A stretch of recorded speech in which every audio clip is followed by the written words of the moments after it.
that is dedicated involvement and support of people who are willing to realize that if you don't turn out in support of people like yourself, then you are destroying our representative government. I think a lot of people think that you go out, you vote for candidates, you vote for the one who's going to win, and so forth. No, you don't. You vote for the one who represents your heart, your mind, your sense of what is necessary to sustain your families, to sustain our ability to take care of our families and our communities. If we don't vote that mind, and if we don't inherit from the generations of people that have preceded us the sense that that mind must be informed not just by our needs, but by our dedication to those things that were in the hearts of the founders of this country when it originally arose. And those things were all of them predicated on that first understanding that what we serve is our God, that what we serve is not our rights, but right and justice according to God, and that we are the servants, therefore, of right and righteousness before we make the claim of right that results from that service.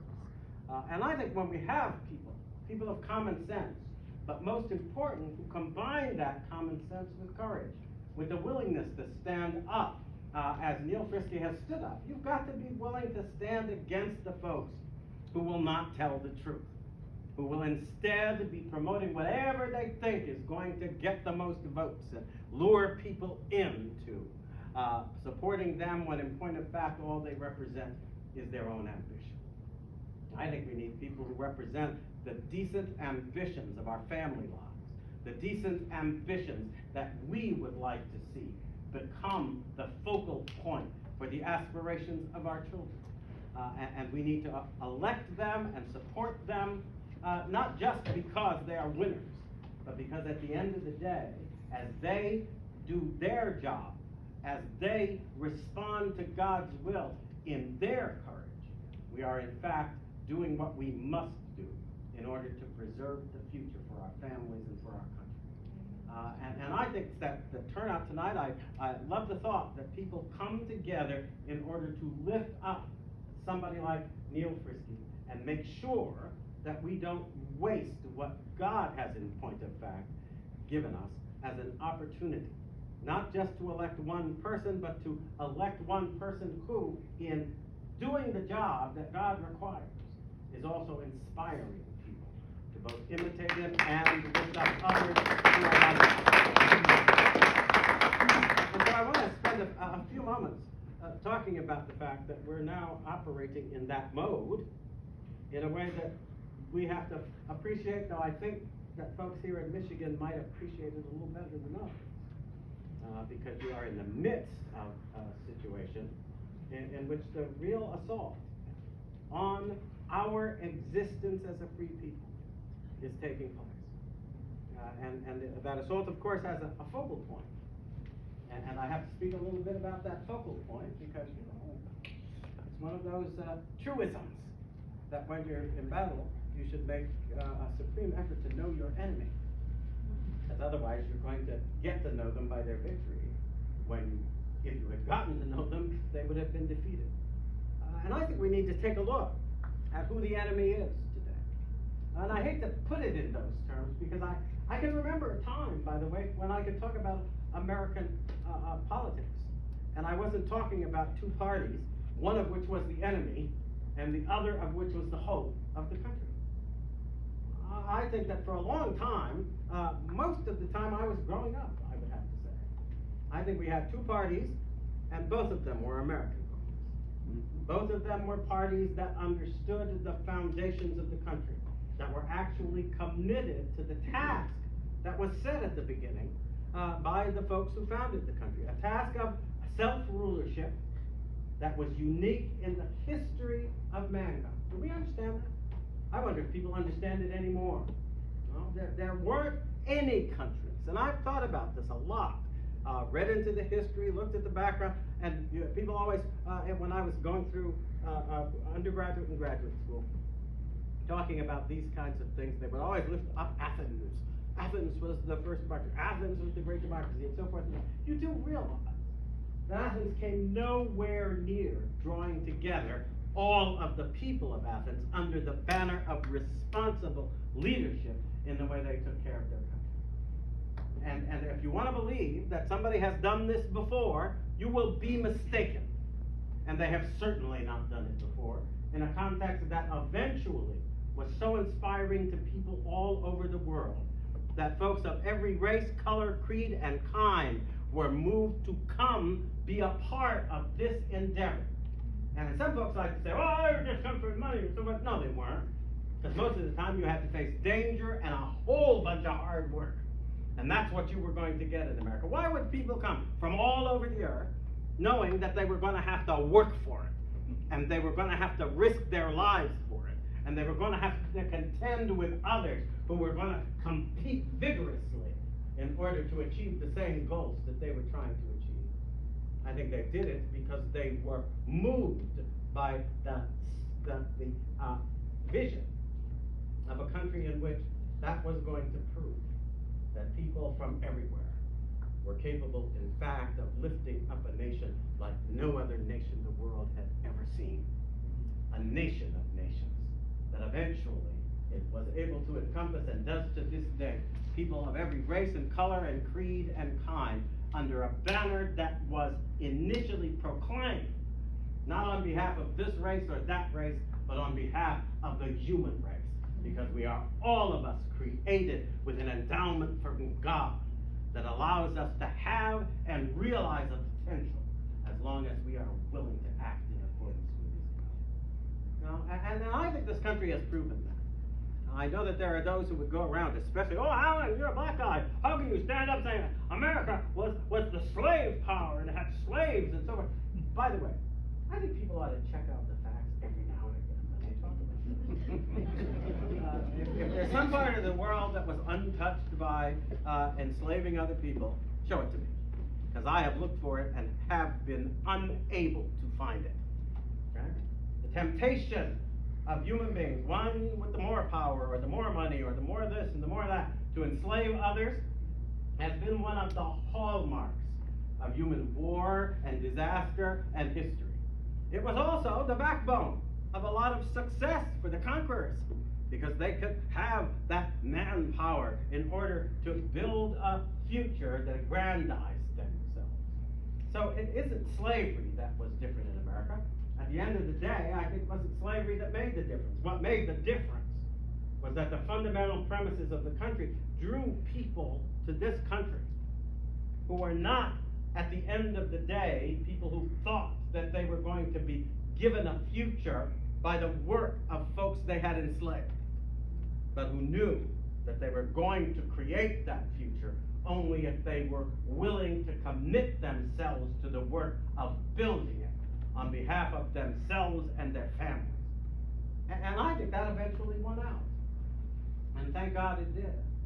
And it won out because the first premise of the country's life was that we are to do justice and right to one another, respect justice and right for one another, not according to our own whims and our own passions and our own ambitions, but according to our Almighty God. Now I know there are folks who would say that, oh, you're outdated. You're actually acting as if people still believe in God and work for. Yeah, why are we letting this happen? Because I know that people talk this way, but then when you actually go and look at the statistics, first of all, most Americans profess to believe still in God. Why do we ignore this? Why do we let them claim that everybody's turned away from God? No, but that's not part of our existence anymore. Nobody thinks about that. That's a lie. And I will say the other lie that we allow to walk on two legs out there is that most of the people in this country have abandoned faith, have abandoned Christ, have abandoned all that inspired people to get their courage into their own grasp and move forward, because that was the way to achieve God's goodwill for themselves, for their families, for their children. You think that we see that and look at the saga of success? That was wrong. That we see that the courage that brought was what freed my enslaved ancestors from the specter of slavery. The courage that brought was what led Americans, who were not people prone to want to go to war. That's the other remarkable thing about the American people. We've never been of people whose first instinct was, let's go conquer others. We were building for the sake of God's justice, for family, for community, and for a nation that would ultimately stand for the dignity and worth and commitment to do God's justice of all humanity. That's come together for us, hasn't it? Why are we letting people lead us astray as if we have not become the nation that we are? A nation that has, at the end of the day, opened doors for people throughout the world to walk into a common ground of humanity. Our achievements now represent the potential achievements of the whole human race. And our existence now represents something that can inspire people no matter where they are. And in case you haven't noticed, I'm not just talking about can, I'm talking about have. Why, by the way, think it through. Why do we have an immigration problem? I find it hard sometimes to think of it as a problem, because it's not really a problem, it's a consequence. Why would people want to come to America? And some people are all cynical and they want to say, oh, people want to come to America because they can make a lot of money and so forth and so on. No. Because anybody who gets a close-up look at America knows that you may make some money, but you're going to work like the devil in order to do so. And at the end of the day, the prospect is that you will be just as much used as user. And if you think that that prospect is what's going to bring people here and say that they have fulfilled it, that's not it. I think that most Americans are brought here because as they get to have a taste of what this country represents, they realize it represents hardworking people, faithful to their God, faithful to their families, faithful to their children, who are willing to do the work that's necessary to build a nation that will be a faithful representation of what all of us are capable of achieving if we are willing to work together to give it a try. I think that's what's most drawing people here. Because in a lot of other nations, it's the aristocrats still versus the common people. And some people can get lifted up, but only if they're willing to be subservient to others, and etc. No, that's not us. And I think it's especially proven by the things like the gathering that was held on Mackinac Island. How do we come together as American citizens? We come together as individuals making a contribution to a common purpose and a common effort that is then not ruled or imposed upon us by an elitist few, but that wells up from the common ground on which we stand, the common experience by which we judge ourselves to be capable of producing a result together that singly we can make a contribution to, but that none of us could achieve if we were doing it all on our own. This sense of finally bringing together people of all different kinds on a common ground of deeply committed humanity that then acts in light of a standard of justice that exceeds our ambition because it represents the goodwill of God. I think it has been the secret of all our successes, including all our victories over evil in every generation, including whether it is slavery or the great wars of the 20th century. This is the spirit of the American people. It's the experience of the American way. And it's a secret that I think is now an open secret to all the world. We have an immigration problem because everybody wants to come here. And everybody wants to come here not because they all think they're going to become Bill Gateses, because they know better. I think they all want to come here.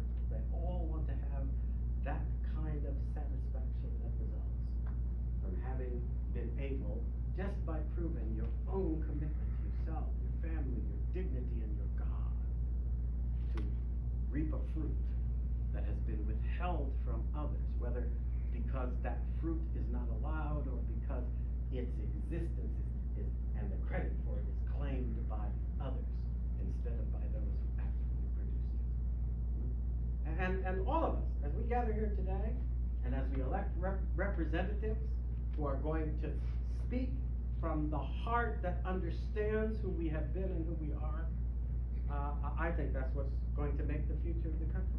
You know, I admit, and I actually think that when I what? It proves that, well, God is still trying us. And we have those trials, but as a lot of the trials in the Old Testament, the trial is not to defeat us. The trial is to make us stronger and better as a people. And I think we're going through those trials right now. Pretty much everything that's happening today is asking us a question about our commitments. What do we really believe to be the most important thing? And I think it's being asked in a quite stark way. But it involves a lot of heartache and grief when you think about it. The thing I think most importantly being done, God has given Satan a little rope. And with that rope, Satan is testing whether or not we are still committed to the bedrock foundation of human community. The bedrock foundation of human community is not money. The bedrock foundation of human community is the faithful commitment of parents to their children and to the work that God has ordained of raising up those children in the way that they should go in order that they can make a sound contribution to the goodwill of God for their family and for their communities. Now, do you see what these people are doing to us in that regard? So much that's going on right now is a direct assault on our children. Mm-hmm. It's directly meant to test whether or not we still stand where God wants us to stand in respect of their faith.